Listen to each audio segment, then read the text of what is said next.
Oh, this is a question from my good friend Anthony Heaven. And by the way, I just noticed that Anthony is on is consulting on raw food now. So good for you, Anthony, for going through that Karen Noller program. Are you still swimming in that lake? Yes, I still swim in that lake. I have a lovely private lake that's not too far from my house, where it's ice cold and it's fun to go in there and get the big nerve shot. From Mr. Anthony Heaven. This is back in August 31st, asking me about reishi. I know a lot more about reishi now. And one of the things, the difference between the fruiting body and the mycelium is something I didn't know about when Anthony asked this question for me. The mycelium is the intelligence of the herb. The fruiting body is, and the mushroom sciences, that's only the fruiting body, but it's still good stuff because it's tuned. It's the Reishi Gano 161 has been crossbred. That's why it's called 161, because it's been crossbred 161 with some strain that was a high polysaccharide count. But getting one like New Chapter, I was actually talking with my friend Nicole about this when I first ran into her and telling her that, I thought New Chapter was way too expensive compared to Mushroom Sciences, and Truth quickly corrected me on that. But the mycelium is the intelligent part of the mushroom. It's like saying the fruiting body. I've heard David Wolf make this analogy, saying that the fruiting body of a mushroom is like saying a pimple on acne is the source. So the source of the mushroom is the mycelium, and that's the intelligence. And it's a good idea to take the New Chapter brand of reishi because it does have the mycelium in it. And you keep getting that stuff into your body, and that's when it really starts working with you on this, let's just say on this weird intelligence kind of level, which I'm not sure how I want to describe that right now, but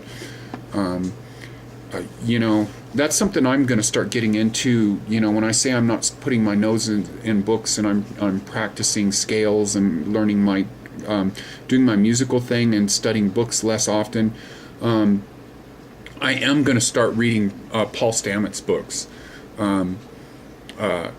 His stuff out there, and he's going to be a speaker at the Longevity Weekend in March, and so really looking forward to that, because medicinal mushrooms is something I love, and I want to get more into taking more of them.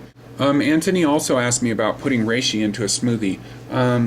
I say don't do that, because you want to take that on an empty stomach. It's okay, it's better than not taking it. And if reishi tastes bitter, so I would open the caps up into a glass of water and put a little stevia in there or a little honey in there. But I really don't recommend taking reishi with food, because you want to take it on an empty stomach. It's going to have a lot more effect. Again, another one from Anthony Heaven. Talking about cheaper sources for reishi and stuff. There's a lot of reishi out there, and there's a lot of grades of reishi. I personally would stick with Mushroom Science, Ronti Garden, New Chapter, and avoid the ones that are like kind of those like health food, like generic brand kind of things. They're okay, it's better than nothing. That's where I started, and then I kind of moved up. You get what you pay for. You get what you pay for. That's all there is to it. I love that I get a lot of questions from people who say that I'm very positive. I am positive, but I'm also a punk ass. I'm very much an anarchist, and I love to turn people upside down. That's just this weird dichotomy that's going on inside me. Doing things in the one video like flipping vegan Nazis off. They should be flipped off. On vegan Nazis, I want to tell you something. One of the first vegans I ever ran into, because I'd been vegan for a long time, was this. Me and my first partner used to hang out with this other couple, and there was this guy named Haig, who was from Lebanon, grew up in Lebanon, and he was definitely a Nazi vegan, one of these like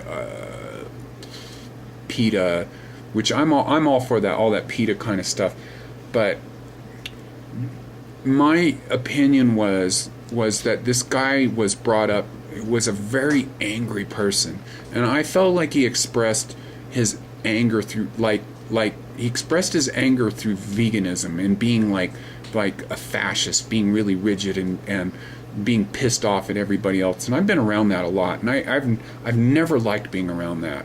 You know, it's just people talking. Hopefully, I'm going to be on a lot. Synchronous Citizen asked me, of all the YouTube channels, yours remains my favorite. I really miss getting your posts. I've been on and off because I've been real up and down. My relationship has been up and down, and hopefully it's really solid now.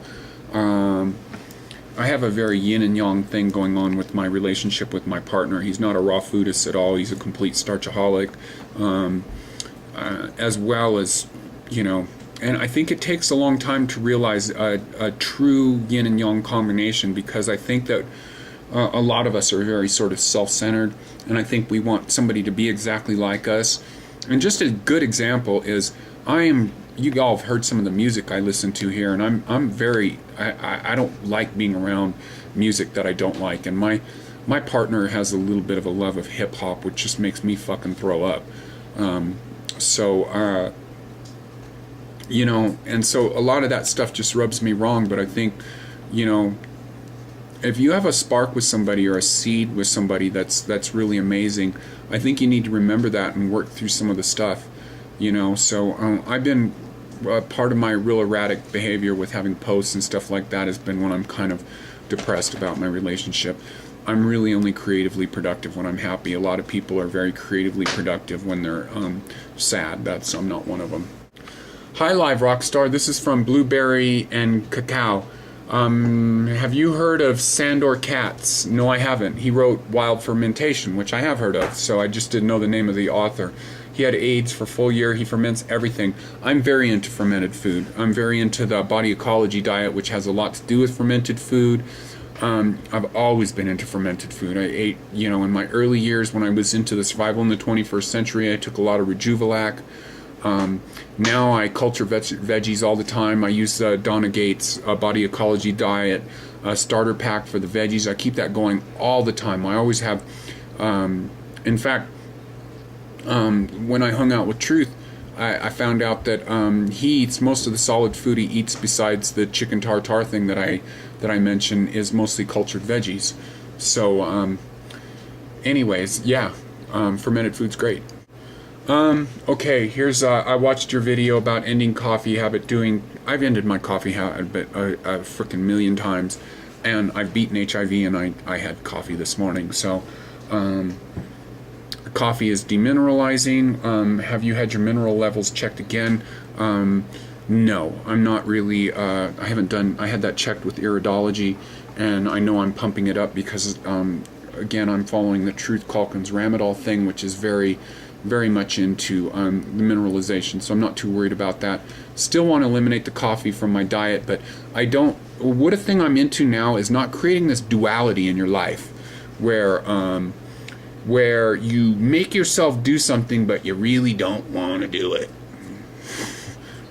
Don't do that. Don't do that. Just ask the angels and take willpower, and don't force yourself to do things you don't want to do, because you create this duality in yourself and this anger in yourself. And do what you want to do, and enjoy life. That's the most important thing. And if you know you need to eliminate that stuff, work with your angels, work in your dreams, you know, and get the herb I talked about, willpower. I love a lot of these questions. A lot of people really just, you know, I hope a lot of you people aren't pissed off at me because I didn't answer questions and stuff like that. Jennifer Wientz asked me, have I heard of Dr. Bob Beck? He believes that HIV/AIDS virus can be cured 100% using a small amount of electrical current through the blood. Yeah, I'm into that. I'm into the grounding technology, and I'm into the zapper. Also, I wanted to ask your opinion on using the Peruvian Amazon medicine ayahuasca. I thought that was a psychedelic. Love to do that if I could get my hands on it.